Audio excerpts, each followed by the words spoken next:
চুল পড়ার অনেকগুলো কারণ, তার ভিতরে টেনশনে চুল পড়তে পারে, তারপরে কোয়ালিটি প্রোটিন না খাওয়া, অর্থাৎ চাষের মাছ, চাষের গরু, চাষের ছাগল খাওয়া, সয়াবিন তেল খাওয়া, সাদা ভাত খাওয়া, সাদা রুটি খাওয়া, সয়াবিন তেলে রান্না করে খাওয়া, বা মিষ্টি জাতীয় খাবার বেশি খাওয়া, রাত জাগা, টেনশন করা, ব্যায়াম না করা, এটা হচ্ছে চুল পড়ার প্রধান কারণগুলোর ভিতরে অন্যতম।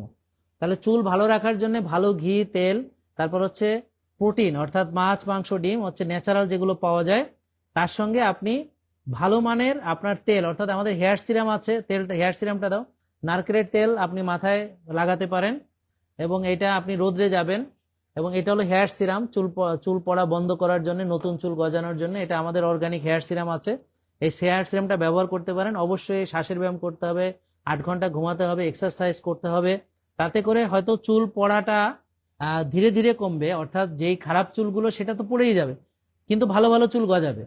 তো এটা একটু সময় লাগবে, তবে আপনার ভালো চুল গজাবে। যেমন ধরেন আমার বয়স এখন 52, তো অনেকেই বলে যে স্যার আপনার এই বয়সে অনেক চুল।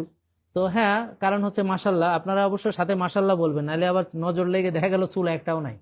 হ্যাঁ, তো এই জন্য মানুষ সবসময় মাশাল্লাহ বলতে হবে। হ্যাঁ, তো অনেকে বলে চুল, তা এখন আমি তো নারকেলের তেল লাগাই, আমি এই হেয়ার সিরামটা ব্যবহার করি, আমি চেষ্টা করি ভালো ঘুমাতে, ব্যায়াম করতে, হ্যাঁ, এবং হচ্ছে আমি ভালো ভালো খাবারগুলো খেতে পছন্দ করি, নষ্ট খাবার আমার পছন্দ না। হ্যাঁ, আর বেশি খেলে আমার নিজের কাছে অনেক খারাপ লাগে, আমি বেশি খেলে পারি না, আমার কাছে খুব মানে হাঁসফাঁস লাগে, হ্যাঁ, আমার দম বন্ধ হয়ে আসতে চায়, তো এই জন্য পারি না। বুঝতে পারছেন? Ultimate organic life JK lifestyle লিমিটেডের একটি অঙ্গ প্রতিষ্ঠান।